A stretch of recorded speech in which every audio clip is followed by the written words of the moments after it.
बिस्मिल्लाहिर्रहमानिर्रहीम dear students अस्सलाम वालेकुम। नवीद साबरी हियर। आज हम 2 अप्रैल 2024 ट्यूसडे के डॉन एडिटोरियल्स का एनालिसिस करेंगे और इस सिलसिले में सबसे पहला एडिटोरियल है इंक्वायरी कमीशन। ये जो लेटर इंक्वायरी के बारे में एक इंक्वायरी कमीशन बनाया गया। अब बात यह है कि थोड़ा सा मैं को बैकग्राउंड बना लूँ कि लास्ट वीक में जो चीफ अपना 6 जजेस हैं इस्लामाबाद हाई कोर्ट के, उन्होंने सुप्रीम जुडिशल काउंसिल को लेटर लिखा।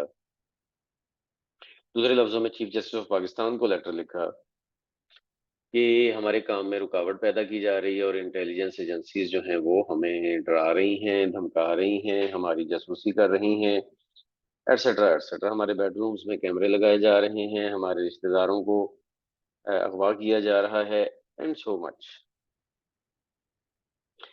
सो उसके जवाब में सुप्रीम कोर्ट और चीफ जस्टिस ऑफ पाकिस्तान और प्राइम मिनिस्टर को दोनों मिले और उन्होंने इस चीज पे एग्री किया कि जी एक इंक्वायरी कमीशन बनाया जाएगा जिसको रिटायर्ड जज कोई भी हेड करेंगे और उसकी टर्म्स एंड कंडीशंस गवर्नमेंट तय करेगी। इसके ऊपर बहुत ज्यादा क्रिटिसिज्म हुआ और अब एक ट्विस्ट आया है। ट्विस्ट इन द टेल मतलब एक नई चीज पैदा हुई है। एक मतलब ट्विस्ट इन द टेल हम कहते हैं, ये भी एक इडियोमेटिक चीज है। ट्विस्ट इन द टेल का मतलब कि कहानी में एक नया मोड़ आया है। वो क्या है वो आगे चल के अभी बताते हैं, लेकिन ये कि न्यूज़पेपर कहता है कि वो जो गवर्नमेंट स्पॉन्सर्ड इंक्वायरी कमीशन था वो तो ऐसे ही है जैसे कि नॉन स्टार्टर था। नॉन स्टार्टर का मतलब कि ऐसी चीज जो शुरू में ही फेल हो जाए। इसके ऊपर जो लीगल कम्युनिटी है, रिटायर्ड जजेस और लॉयर्स, उन्होंने बहुत ज्यादा क्रिटिसाइज किया, पॉलिटिकल पार्टीज ने भी क्रिटिसाइज किया। ठीक है। और जस्टिस तसद्दुक हुसैन जिलानी जो रिटायर्ड चीफ जस्टिस है, उनको इसका हेड के लिए नॉमिनेट किया गया। लेकिन 3 वाकयात ऐसे हुए मंडे तक, मंडे यानी कि कल 1 अप्रैल तक 3 वाकयात हुए जिसकी वजह से चीजें और तरफ चली गई और ये ट्विस्ट आया। 3 वाकयात में पहला वाकया ये है कि मोर देन 300 लॉयर्स ने एक ओपन स्टेटमेंट दी कि वो रेजिस्ट करेंगे और वो इस चीज को नहीं मानते कि एक इंक्वायरी कमीशन बनाया जाए। वो रेजिस्ट करेंगे। दूसरा काम ये हुआ कि वो जो 6 हाईकोर्ट जजेस हैं जिन्होंने वो लेटर लिखा था, उन्होंने ये सोच जाहिर की कि वो सुप्रीम कोर्ट में डायरेक्टली पिटीशन भी डाल सकते हैं। डायरेक्टली पिटीशन डाल सकते हैं। इसका मतलब ये हुआ कि फिर तो वो इंक्वायरी कमीशन बेमानी हो जाएगा। अच्छा। और तीसरी बात ये हुई कि वही जो तसद्दुक हुसैन जिलानी हैं, जिनको चेयरमैन के लिए नॉमिनेट किया गया था, इसके लिए हेड के लिए, इंक्वायरी कमीशन के हेड के लिए, उन्होंने नो थैंक यू कह दिया। यानी कि उन्होंने उस कमीशन से इलायदगी इख्तियार कर ली और उन्होंने कहा कि मैं इसको हेड नहीं कर रहा। इसके लिए फिर आर्टिकल 184(3) के तहत जस्टिस काजी फायज ईसा को मजबूरन एक सोमोटो एक्शन लेना पड़ा और उसके लिए एक 7 बेंच मेंबर बना दी 7 मेंबर बेंच बना दिया, जो कि अपने साइज और कंपोजिशन के हवाले से इस पे लोग क्रिटिसाइज कर रहे हैं। पीटीआई ने भी कहा है कि फुल फुल कोर्ट सेशन इसके लिए किया जाए। और इसके अलावा कुछ और लीगल तबकों से भी ये बातें आई हैं, लेकिन ओवरऑल इसको एक पॉजिटिव साइड कहा गया, पॉजिटिव डेवलपमेंट कहा गया कि चलें एटलीस्ट वो जो इंक्वायरी कमीशन की बात हो रही थी उससे तो बेहतर है कि एक फॉर्मली इस चीज को सुना जाएगा। अच्छा, फिर उसके बाद अब न्यूज़पेपर कह रहा है कि ये होना ये चाहिए कि जिस तरह से बाकी चीजें लाइव ब्रॉडकास्ट होती हैं, इस तरह से ये भी केस जो है वो लाइव ब्रॉडकास्ट होना चाहिए, क्योंकि इसमें पूरी कौम इन्वॉल्व है और पूरी कौम जानना चाहती है कि इसमें क्या हो रहा है। इसमें पब्लिक इंटरेस्ट का मैटर है। और दूसरी बात यह है कि इससे ट्रांसपेरेंसी भी इंश्योर होगी कि असल में हो क्या रहा है कोर्ट में। तो लीगल कम्युनिटी जो है इस हवाले से एक बड़ा क्रेडिट डिजर्व करती है कि उन्होंने टाइमली एक्शन लिया।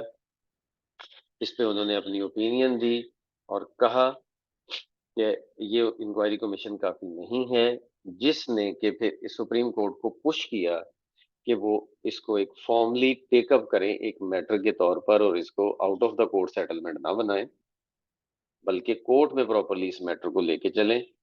तो और फिर उसके बाद जो जस्टिस तसद्दुक जिलानी हैं उनकी तरफ से भी जो रिफ्यूज़ल आया है, वो भी एक वेल रीज़न्ड रिफ्यूज़ल है। उसकी भी एक स्ट्रॉन्ग बेस है। ज़ाहिर है कि वो एक सर्विंग जजेस को एक रिटायर्ड जज कैसे इन्वेस्टिगेट करेगा और फिर इंटेलिजेंस एजेंसीज को कैसे करेगा।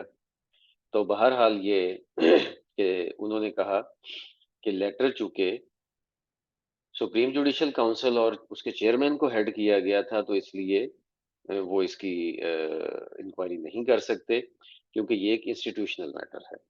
और इसी इंस्टीट्यूशनल मैटर होने की वजह से मैं इसकी नहीं कर सकता, इसकी हेडशिप नहीं ले सकता। और दूसरी बात ये है कि इंक्वायरी कमीशन की जो टर्म्स एंड कंडीशन है वो गवर्नमेंट ने तय करनी है। उस पे भी मुझे एतराज है, इसलिए मैं इस की नहीं कर सकता। और बहरहाल अब ये है। और साथ ही फिर उन्होंने कहा कि जुडिशरी को चाहिए ये मैटर इंटरनली सॉल्व करे और ये जुडिशल वे में इसको सॉल्व करे। तो अब आखिरी बात ये है, न्यूज़पेपर कहता है कि उम्मीद ये की जाती है कि अब जो कोर्ट है वो इंथुजियास्टिकली इसको देखेगी और इस चीज को आगे लेके चलेगी। अब हम आते हैं सेकंड एडिटोरियल की तरफ, जो कि एक्सपेंडिंग द नेट के बारे में है। बेसिकली ये टैक्स नेट की बात हो रही है। और हमारा जो एडिटोरियल है वो स्टार्ट इस तरह से होता है कि न्यू गवर्नमेंट चूंकि अब एक फोक रोड पे आ गई है। A fork in the road, a fork in the road का मतलब ये है कि अब वो दो रास्तों में से उसको एक चुनना है। ये एक अच्छी टर्म है, इसीलिए मैंने इसको लैंग्वेज बूस्टर के तौर पर भी हाईलाइट किया, अ फोक इन द रोड। तो अब दो दो चॉइसेस हैं गवर्नमेंट के पास। एक तो ये कि ये जो बजट आ रहा है, कमिंग बजट है, उससे पहले पहले गवर्नमेंट को एक रास्ता चुनना है। एक रास्ता ये कि मैसिव रिस्ट्रक्चरिंग करे और रिफॉर्मेशन करे इकोनॉमी की, और उसमें कुछ ऐसे इकदाम किए जाएं कि जिसका ओवरऑल नेशन को फायदा हो।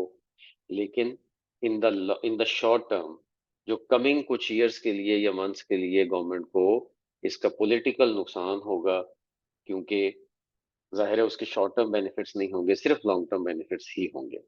बट दूसरी ऑप्शन ये है कि गवर्नमेंट एक इजी पाथ ले और शॉर्ट टर्म बेनिफिट्स भी ले।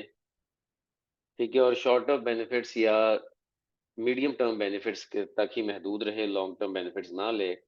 लेकिन इसका नुकसान ये होगा कि हमारी इकोनॉमी 5, 10 या 15 साल के बाद फिर वहीं खड़ी होगी जहां पे आज खड़ी है। तो इसलिए अब गवर्नमेंट को एक फैसला करना है। गवर्नमेंट क्या फैसला करती है ये तो अभी कुछ क्लियर नहीं है, लेकिन ये जरूर है कि गवर्नमेंट ने अपनी कमिटमेंट शो की है कि वो जो नॉन टैक्स्ड ट्रेडर्स हैं उन तक अपनी टैक्स नेट को लेके जाएगी, और अनडॉक्यूमेंटेड ट्रेड सेक्टर जो है उसको टैक्स नेट में लाएंगे। इसको उन्होंने ताजर दोस्त स्कीम का नाम दिया है।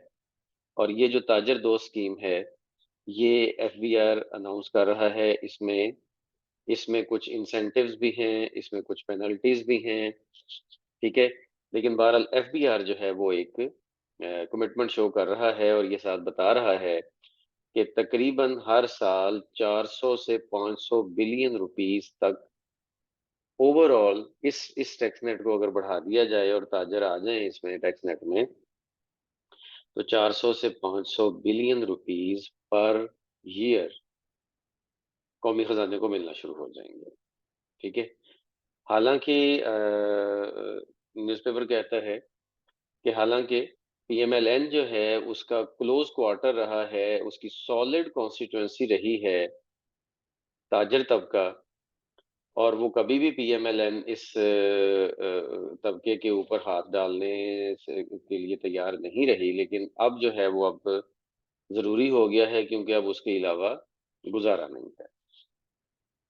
डिफेंस मिनिस्टर ख्वाजा आसिफ ने भी कहा है कि बिग फिश जो हैं, बड़ी जो मछलियां हैं, उनके ऊपर टैक्स एविजन जो है वो है, उसकी वजह से ही ये सारे मसाइल हमारे इकोनॉमी के पैदा हो रहे हैं। ठीक है, और हम बैंकरप्सी के करीब पहुंच गए हैं। और साथ ही उन्होंने नाम लेके कहा कि रिटेलर्स एंड होलसेलर्स ये है वो तबका जिसके ऊपर एक्चुअली टैक्स लगना चाहिए, जो कि अभी तक नहीं लगा। और ये अभी तक लगा भी इसलिए नहीं था क्योंकि पीएमएलएन पिछले कई सालों से, पिछले 40 सालों से अ, मतलब कई दफा ज़ाहिरी तौर पर भी और कई दफा जो है वो अंदर खाते भी इनके साथ रही, ताजरों के साथ, तो इसलिए इनके ऊपर टैक्स नहीं लगाया जा सका। अच्छा, अब फाइनेंस मिनिस्ट्री जो है उसका तो अभी कोई भी ऐसा स्टेटमेंट नहीं आया है, लेकिन गवर्नमेंट का एक अपना स्टेटमेंट आया है कि अब टैक्स नेट को बढ़ाना है और ट्रेडर्स, प्रोफेशनल, इंडस्ट्रियलिस्ट जो भी लोग हैं उन सब पे टैक्स लगेगा और उनको टैक्स देना चाहिए। अच्छा, अब यहाँ पे न्यूज़पेपर एक अपना कंसर्न शो करता है। न्यूज़पेपर कहता है कि ये सारी जो एफर्ट हो रही है, अब इसके भी दो रुख हैं। ये भी हो सकता है कि गवर्नमेंट ये सारा कुछ कर रही हो सिर्फ आईएमएफ का कॉन्फिडेंस विन करने के लिए, ठीक है? और ये भी हो सकता है कि गवर्नमेंट वाकई सीरियस हो और टैक्सेशन सिस्टम को मोर इक्विटेबल करना चाह रही हो, ठीक है? तो बहरहाल इसमें डाउट्स हैं। गवर्नमेंट की नीयत पे फिलहाल शक है, आगे चल के गवर्नमेंट क्या करती है, ठीक है? इसलिए क्योंकि fuel prices, electricity, gas prices always हमेशा बढ़ रही हैं। सैलरीड क्लास जो है वो पहले ही बहुत ज्यादा टैक्स दे रही है और बहुत ज्यादा वो स्ट्रेस में है।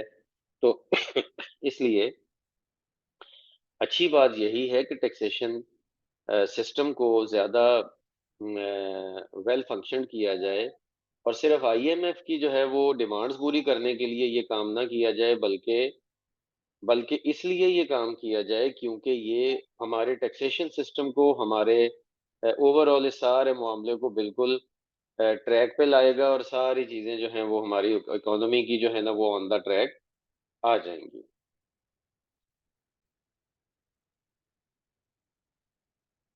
स्टूडेंट्स, अब हम चलते हैं 2 अप्रैल के थर्ड एडिटोरियल पे। और थर्ड एडिटोरियल कहता है कच्चा बैडलैंड्स। अच्छा, बैडलैंड्स कहते हैं दरिया के उन इलाकों को, या दरिया के करीब या थोड़ा सा दूर उन इलाकों को कि जो बंजर जमीनें होती हैं, खुश्क इलाके होते हैं और बहुत वसी होते हैं। ये बैडलैंड को बैड बुरा इसीलिए कहते हैं कि वो बंजर होती है, ठीक है? तो कच्चा कच्चा का एक इलाका है जो कि अपर सिंध और लोअर पंजाब के, दरिया सिंध के आसपास के एरियाज को कवर करता है। उसमें पहले भी बात होती रहती है, आपको पता होगा कि कच्चा के जो डाकू हैं वो लोगों को लूटते हैं, और वायलेंस और मर्डर और एब्डक्शंस, अगवागारी, ये सब चीजें वहां पे चल रही हैं। और ये एक पुराना, एक हॉट बेड है। हॉट बेड का मतलब होता है बदमाशों का इलाका, जहां पे कोई गलत काम ही होते हैं। तो अब कहते हैं कि अब एक ओवर द वीकेंड वीकेंड पे सिंध गवर्नमेंट ने अनाउंस किया कि एक लार्ज स्केल ऑपरेशन वहां पे किया जाएगा। इस बारे में चंद दिन पहले भी एडिटोरियल था, उससे पहले भी रहे हैं, तो आप लोगों को इसकी हिस्ट्री थोड़ा सा आइडिया होगी ही। अगर जिन लोगों को नहीं है वो इसको सुन सकते हैं, पिछले लेक्चर्स को भी मेरे। तो लार्ज स्केल ऑपरेशन, लेकिन उस लार्ज स्केल ऑपरेशन के लिए पहले वो ट्राइबल चीफ्स को एंगेज करने की कोशिश करेंगे। जो आसपास के इलाकों में ट्राइब्स आबाद हैं, उनमें जो चीफ्स हैं, जो बड़े हैं उन ट्राइब्स के, उनको एंगेज करेंगे, उनके साथ बातचीत करेंगे कि वो इस डिस्प्यूट्स को रिजॉल्व करवाएं और उसके लिए अपना काम, अपना रोल प्ले करें, ताकि अवाम जो है वो इस सारे मामले से बच सके। अच्छा, और अगर ये काम नहीं करती, ये चीज काम नहीं करती, तो फिर वो डाकुओं को एलिमिनेट करने के लिए, इस गैंग्स को एलिमिनेट करने के लिए अपना एक लार्ज स्केल ऑपरेशन करेंगे। अब सिंध चीफ मिनिस्टर जो है वो कहते हैं कि उन्हें तो पता ही नहीं है कि मिलिट्री ग्रेड इन एमुनिशन, मतलब ऐसे जो बख्तरबंद गाड़ियां और टैंक्स और इस तरह की चीजें, ये कहां से आज आ गई हैं कच्चे के डाकुओं के पास। ठीक है। तो अवामी तहरीक एक पार्टी है जो कि सिंध की एक इंटरनल पार्टी है। वो कहती है कि ये जो लोग हैं ना सब, ये nurtured by politicians, feudals and police हैं। ये डाकू जो हैं, इनको इन सियासतदानों ने और वडेरों ने और पुलिस ने खुद पैदा किया है, और उनकी तरफ से इनको एक मिलती है, एक समझ लें कि हमायत मिलती है, सपोर्ट मिलती है। तो अब ये सारी बात एक, टू बेग अ क्वेश्चन का मतलब ये होता है कि अब सारी बात एक बड़ा क्वेश्चन पैदा करती है कि क्या अथॉरिटीज ये चाहती हैं कि इसी तरह का जो नेक्सस है पॉलिटिक्स और क्राइम के दरमियान में ये कायम रहे। ठीक है। तो ये सबसे बड़ा चीज है कि पॉलिटिक्स और क्राइम के दरमियान में ये नेक्सस, नेक्सस का मतलब होता है बुरा ताल्लुक। नेक्सस का मतलब होता है कोई गलत किस्म का बंधन को ताल्लुक, जो गठजोड़ जिसको हम कहते हैं ना। यहाँ पे बंधन का वर्ड हमने लिखा हुआ है, लेकिन इसका असल जो यहाँ पे मतलब बनेगा, बंधन भी ठीक है लेकिन गठजोड़ इसका असल मतलब यहाँ पे होगा। तो क्या वो गठजोड़ जो है सियासत और क्राइम का, जुर्म का और सियासत का, क्या ये चलना चाहिए? अब ये अथॉरिटीज को मुकम्मल तौर पर सोचना है। अच्छा, अब वो कहते हैं कि न्यूज़पेपर कहता है कि सिर्फ फोर्स का यूज करना और आइडिया ऑफ जस्टिस को बैक साइड पे ले जाना, ये भी ठीक नहीं है। उन लोगों को जस्टिस भी मिलना चाहिए, इंसाफ भी मिलना चाहिए, और इंसाफ दो तरह का है। एक तो शॉर्ट टर्म में है कि उनके बातों को सुना जाना चाहिए और अदालतों में उनको इंसाफ मिलना चाहिए। और दूसरी बात यह है कि जो उनके साथ पीछे ज्यादतियां हो चुकी हैं, जो उनकी डिप्रीविएशन है उन इलाकों में, denial of due rights and services नहीं है। Denial of due rights and services हैं, यानी कि उनको पहले स्टेट की तरफ से जो इससे पहले कोई बहुत अच्छी फैसिलिटीज नहीं दी गई, तो इसलिए उनकी तरफ ना एजुकेशन है उनके पास, ना हेल्थ केयर फैसिलिटीज हैं, बेसिक स्कूल्स नहीं हैं, रोड्स नहीं हैं। सारा रीजन जो है वो कटा हुआ है बाकी इलाकों से। ये एक डेप्रिविएशन का एक रीजन है जिसकी वजह से वो अभी तक कौमी धारे में उस तरह से दाखिल ही नहीं हो पाए। ठीक है। और ये जो ग्राउंड रियलिटीज हैं, ये सिंध और पंजाब दोनों गवर्नमेंट्स की तरफ से हैं। एक और भी रियलिटी के जो रिसोर्सेज एलोकेट किए जाते हैं ऑपरेशन के नाम पे, उनमें गबन होता है, उनमें एम्बेजलमेंट होती है, और वो फंड्स खा लिए जाते हैं लेकिन वो लगते नहीं, और ऑपरेशन तो हो ही नहीं पाता सही तरह से। और फिर जो ट्रेडिशनल रिलेशन होता है डाकुओं में और पुलिस में, वो भी इसको भी जो है ना, वो अभी आर्गुमेंट में है। कोई पता नहीं है कि पुलिस और डाकुओं का उस तरह से रिलेशन है या नहीं है, या कुछ पुलिस वालों का है, या सबका है, या बिल्कुल नहीं है, या क्या है। अभी इस पे भी बात, ये आर्गुमेंट की बात है। कभी भी इस पे कोई फाइनल डिसीजन नहीं हो सकता, क्योंकि जिन लोगों को उन्होंने अगवा किया है डाकुओं ने या मारा है, उनमें पुलिस भी शामिल है और उनमें सिविलियंस भी शामिल है। तो इसलिए कुछ कहा नहीं जा सकता। लेकिन बहरहाल, अब ये जो कच्चा के नोगो एरियाज हैं, ये रूल ऑफ लॉ के साथ एक मौकरी है, एक तंज है। रूल ऑफ लॉ के का मुंह चढ़ा रहे हैं कि हमारे सिस्टम से यही संभाला नहीं जा रहा है। ठीक है। तो कहता है कि एक कॉम्प्रिहेंसिव और मल्टी प्रोंग्ड स्ट्रेटजी बननी चाहिए। मल्टी प्रोंग्ड का मतलब होती है कसीरुल जहती, यानी कि जो मल्टी डायमेंशनल होती है, वो एक स्ट्रेटजी बननी चाहिए जिसमें के प्रोग्रेस फॉर द यूथ, उनका जो यूथ है उनके लिए प्रोग्रेस, और फिर जो विक्टिम्स हैं उनके उनके लिए कंपनसेशन वगैरह। ठीक है। और ये सब चीजें डिसाइड करके तो फिर एक पॉजिटिव मूव लेनी चाहिए और इस ऑपरेशन को करना चाहिए। यानी कि दूसरे लफ्जों में यहाँ पे राइटर ये कहना चाह रहा है कि जो लोग हथियार छोड़ के हिस्सा बनना चाहें कौमी धारे का, उनको जरूर उनको बनाना चाहिए। उनके लिए एक लंबी-चौड़ी एक्टिविटी होनी चाहिए कि वो उनको स्कूल्स मिलें, उनको कॉलेजेस मिलें, उनको हॉस्पिटल्स मिलें, वो अपने शहरी प्रॉपरली समझना शुरू करें, अपने आप को रिस्पॉन्सिबल हों, वहाँ पे थाने प्रॉपरली काम करें, तो तब जाके ये सारा जो मामला है ये रिज़ॉल्व होगा।